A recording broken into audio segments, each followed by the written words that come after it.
You ask Tiger to solve. This deals with linear equations with one unknown. The final result is x equals 85. Let's solve it step by step. Simplify the expression. Group like terms. Simplify the arithmetic. Break up the fraction. Group all constants on the right side of the equation. Subtract 143/3 from both sides. Combine the fractions. Combine the numerators. Reduce the zero numerator.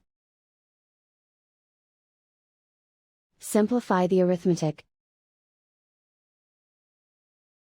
Convert the integer into a fraction. Combine the fractions. Combine the numerators. Isolate the x. Multiply both sides by 3. Group like terms. Multiply the coefficients. Simplify the fraction. Multiply the fractions. Simplify the arithmetic. And so the final result is x equals 85.